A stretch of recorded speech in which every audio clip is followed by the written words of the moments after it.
முதல்ல இந்த குரோனலாஜிக்கல் ஆர்டர்ல பார்த்தீங்கன்னா பகவத் பாதாள் தோன்றினார். உபனிஷத்துகளுடைய பரமசாரம் ஜீவன் வேறு இல்லை, பிரம்மம் வேறு இல்லை. ஸ்லோகார்த்தேன பிரவக்ஷாமி எதுக்தம் கிரந்தகோட்டிபிகி பிரம்மசத்தியம் ஜெகன்மித்யா ஜீவோ பிரம்மைவ நாபரஹா. கோடிக்கணக்கான ஸ்லோகங்களால சொன்ன விஷயத்த அரை ஸ்லோகத்துல சொல்வேன். இந்த 3 பாஸ்டுலேட்ஸ் ரொம்ப முக்கியம் அத்வைத சாஸ்திரத்துக்கு. பிரம்மம் ஒண்ணுதான் சத்தியம். பிரம்மம் ஒண்ணுதான் சத்தியம்னு எவனுக்கு அனுபவத்துல உணர்வு வந்துடுத்தோ அவனுக்கு ஜெகத்தானது மித்தியாக தோணி போயிடும். மித்தியன்னா இல்லாத வஸ்துன்னு இல்லை, இல்லாத விஷயத்துக்கு அசத்தியம்னு பேரு. ஆனா இல்லாத வஸ்து வாஸ்தவத்துல இல்லை. At the highest plane of perception பாரமார்த்திக சத்தையில இது இல்லை. ஆனா வியாபகாரிக சத்தையில இருக்கிற மாதிரி தெரியறது. அப்படி இருக்கக்கூடியதுதான், அதுக்குதான் மித்தியான்னு பேரு. அப்படி ஒரு சொப்னம் பார்க்கக்கூடியவனுக்கு சொப்னம் சத்தியமா தோன்ற மாதிரி. ஆனா முழிச்சுண்ட உடனே எப்படி இந்த சொப்னம் சத்தியம் இல்லையோ, ஏதோ கடற்கரையில வாக்குக்காக போனவனுக்கு ஒரு கிழிஞ்சல் வெள்ளியாட்டமா தெரிகிற மாதிரி, அந்திமந்தி வேளையில போகக்கூடிய ஒருவனுக்கு லேசா இருக்கக்கூடிய அந்த காலத்துல ஒரு கயிறு பாம்பாட்டமா தெரிகிற மாதிரி பிரம்மமானது உலகமா தெரியறது. அந்த அறகுறையான இருட்டு இருக்கு பாருங்க, அதான் பூர்ணமா இருட்டா இருந்தா ஒண்ணுமே தெரியாது. பூர்ண வெளிச்சமா இருந்தா நன்னா ஸ்பஷ்டமா உள்ளது உள்ளபடி தெரியும். பூர்ண ஸ்பஷ்டமா இருக்கக்கூடிய வெளிச்சத்தை போல ஞானமும் நமக்கு இல்லை, பூர்ண அஜ்ஞானமும் இல்லை. ஏன்னா எல்லாரும் ஞானஸ்வரூபம் உள்ள ஒரு ஆத்ம ஜோதிஷ் எல்லாருக்கும் இருக்கே. அதனால ஞானம் அஜ்ஞானம் ரெண்டும் கலந்திருக்கக்கூடிய ஒரு நிலையில அந்திமந்தி வேளையில கயரானது பிரமையால பாம்பாட்டமா தெரிகிற மாதிரி பிரம்மமானது உலகமா தெரியுது. 2 வாதங்கள். ஒண்ணு பரிணாமி வாதம்னு பேரு. பரிணாமி வாதம்னா தியரி ஆஃப் சேஞ்ச். பிரம்மமே உலகமா மாறி இருக்கு. ஆனா பெரியவாள்லாம் அதை ஒத்துக்கல. ஏன்னா பிரம்மமே உலகமா மாறி இருக்குனாக்க பால் தான் தயிரா மாறி இருக்கு. ராத்திரி 10 மணிக்கு அவருக்கு பால் குடிக்கிற வழக்கம் இல்லை அந்த கிரகஸ்தருக்கு. என்னமோ எனக்கு தோணித்து, இன்னைக்கு ஏகாசியா இருக்க பாலா குடிச்சு விடலான்னு நினைச்சிட்டு ஒரு டம்ளர் பால் தாயம்மான்னு கேட்டா பத்னிகிட்ட.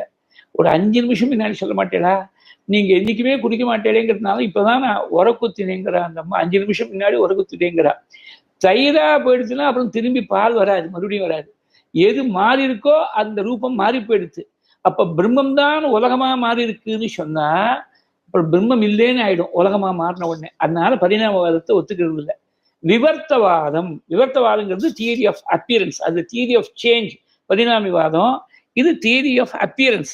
பிரம்மம் உலகமா தெரியறது, கிழிஞ்சல் வெள்ளியா தெரிகிற மாதிரி, கயிறு பாம்பா தெரிகிற மாதிரி இந்த பிரம்மமே தான் பிரபஞ்சமாக தெரியறது. அதனால அதுக்கு மித்தியான்னு பேர். எது வாஸ்தவத்துல இல்லையோ ஆனா இருக்கிற மாதிரி காட்சியளிக்கிறதோ அசத்பாசமானும் தன் மித்யா. பிரம்மம் ஒண்ணுதான் சத்தியம். பிரம்மம் சத்தியம்னு அனுபவத்துல உணர்ந்தவனுக்கு ஜெகத்து மித்ய. அப்ப ஜீவனுக்கும் பிரம்மத்துக்கும் இருக்கக்கூடிய உறவு என்ன அப்படின்னாக்க ஜீவோ பிரம்மைவ நாபரஹா. ஜீவன் வேறு இல்லை, பிரம்மம் வேறு இல்லை, எசன்ஸ்ல வேறு இல்லை. வெளியில் இருக்கக்கூடிய ரூபத்துல வித்தியாசம் இருக்கும், பேரில் வித்தியாசம் இருக்கும், தேசத்திலையும் காலத்திலையும் மீதி விஷயங்கள்ல எக்ஸ்டர்னலா இருக்கக்கூடிய லிமிட்டிங் ஃபேக்டர்ஸ்ல வித்தியாசம் இருக்கும், உபாதிகள்ல வித்தியாசம் இருக்கும். ஆனா உள்ள இருக்கக்கூடிய எசன்ஸ் வித்தியாசம் இல்லை. எப்படி பல பேர் குடத்தை வச்சுட்டு ஜலத்துக்காக காத்துட்டு கியூல நிற்கிற பொழுது பிளாஸ்டிக் குடம் இருக்கு, ஸ்டீல் குடம் இருக்கு, அலுமினியம் குடம் இருக்கு, மண் சட்டி இருக்கு, வேற ஏதோ பிளாஸ்டிக்லயே பல வர்ணங்கள், பல சைஸு, பல ரூபங்கள், மஞ்சளாக, பச்சையாக, ஷேப்பாக, வெள்ளையாக, பல கலர்ல குடம் இருக்கிற மாதிரி குடத்துல தான் வித்தியாசம். ஒன்று 5 லிட்டர் பிடிக்கக்கூடியதா இருக்கு, ஒன்று 10 லிட்டர் பிடிக்கக்கூடியதா இருக்கு, ஒன்று 1 லிட்டர் பிடிக்கக்கூடியதா இருக்கு. சைஸ்ல வித்தியாசம் இருக்கு, அது மதிப்புல வித்தியாசம் இருக்கு, மானிட்டரி வேல்யூல வித்தியாசம் இருக்கு. ஆனா உள்ள இருக்கக்கூடிய ஜலத்துல வித்தியாசம் இல்லை. அந்த மாதிரி உள்ள இருக்கக்கூடிய ஆத்மஸ்வரூபத்துல வித்தியாசம் இல்லை. ஜீவன் வேறு இல்லை, பிரம்மம் வேறு இல்லை. சகச்சாயம் புருஷே யஸ்சாசாமாதித்யே சயேகா அப்படின்னு உபனிஷத் சொல்றது. சூரிய மண்டலத்துல எந்த ஒரு தேஜஸ் இருக்கோ, உங்ககிட்ட உள்ள எந்த ஒரு தேஜஸ் இருக்கோ அது ரெண்டும் ஒண்ணுதான். 2 பேரும் ஒண்ணுன்னு சொல்ல, 2 பேரையும் உள்ள இருக்கக்கூடிய தேஜஸ் ஒண்ணு, உள்ள இருக்கக்கூடிய சத்தியமான சைத்தன்யம் ஒண்ணும் அப்படின்னு தான் சொல்றது. இது இந்த உபனிஷத் சூக்ஷ்மத்தை உலகத்துக்கு முழுக்க சொல்றதுக்காக ஏற்பட்ட அவதாரம் பகவத் பாதாளுடைய அவதாரம். பகவத் பாதாளுக்கு அப்புறம் ராமானுஜாச்சாரியாளுக்கு முன்னாடி ஸ்ரீகண்டாச்சாரியர்னு ஒரு பெரியவா தோணுனா. அவர் என்ன பண்ணார், இத அப்படியே சொன்னா ஜனங்களுக்கு புரிஞ்சுக்கிறது கஷ்டம், அவ அனுஷ்டானத்தை கொண்டு வருது அதை விட ரொம்ப கஷ்டம். அதனால நீ பரமேஸ்வரனை பஜனம் பண்ணு அப்படின்னு இதை கொஞ்சம் குவாலிஃபை பண்ணி சிவாத்வைத்தம்னு ஒரு தர்சனத்தை, ஒரு ஸ்கூல் ஆஃப் தாட்டை ப்ரொபோன் பண்ணார். அவருக்கு பின்னாடி வந்தவர் தான் ராமானுஜாச்சாரியார். ராமானுஜாச்சாரியார் இன்னும் கொஞ்சம் சிம்பிளிஃபை பண்ணி ஒரு பிரபத்திங்கிற சரணாகதியை ரொம்ப முக்கியமா சொன்னார். சரீரி பாவத்துல தெரிஞ்சுக்கோ. உடம்புன்னு ஒண்ணு இருக்கு, சரீரம். உள்ள இருக்கக்கூடிய உயிர்னு ஒண்ணு இருக்கு, அதான் சரீரி. பகவான் தான் சரீரி, உள்ள இருக்கக்கூடிய உயிர். இந்த உலகமானது அந்த பகவானுக்கு இருக்கக்கூடிய உடலாட்டமா. அப்படி சரீரி பாவத்தை சொல்லி சேஷி பாவம் சரணாகதி பண்ணிடு. நாராயணனுக்கு சரணாகதி பண்ணும்.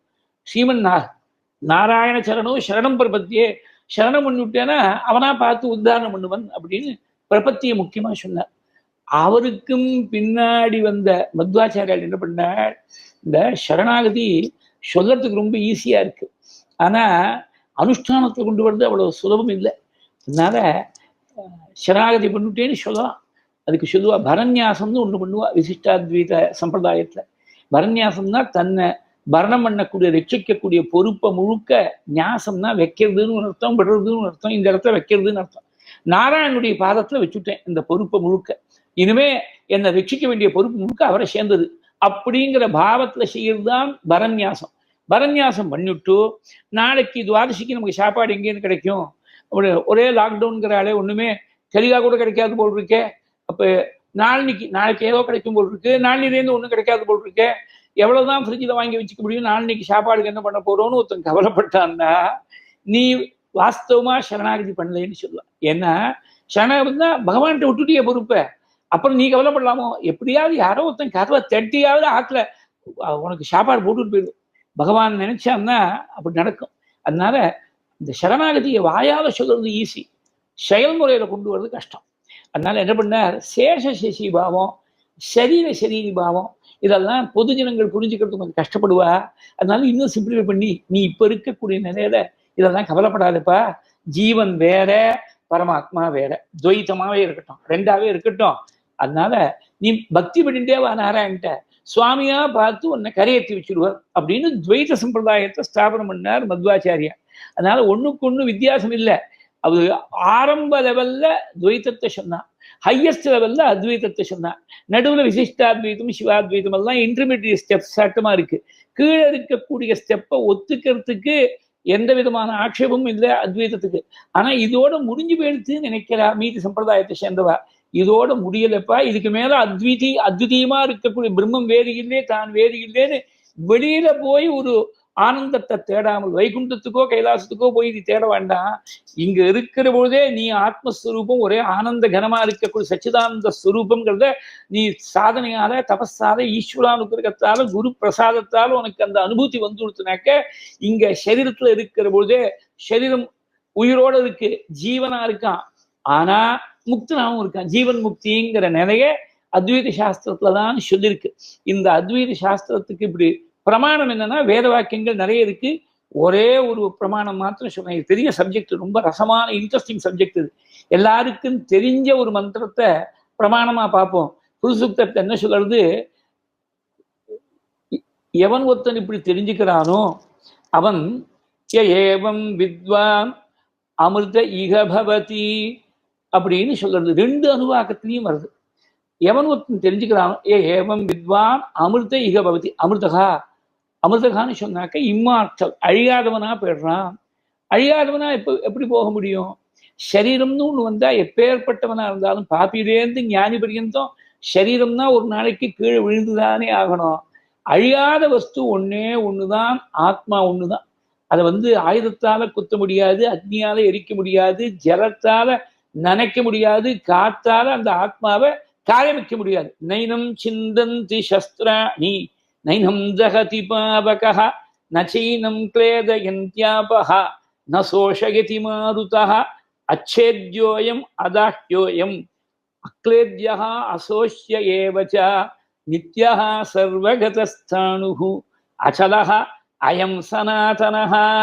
இந்த ரெண்டு ஸ்லோகம் போருமே. ஆத்மாவுடைய ஸ்வரூபத்தை சுவாமி புட்டுனா வச்சிருக்காரு கீதையில 2வது அத்தியாயத்துல ஆரம்பத்துல தான் சொல்றாரு இதை. அதனால அழியாத வஸ்து ஆத்மா ஒண்ணுதான், அதுக்கு என்னைக்குமே உற்பத்தியும் கிடையாது, அழிவும் கிடையாது.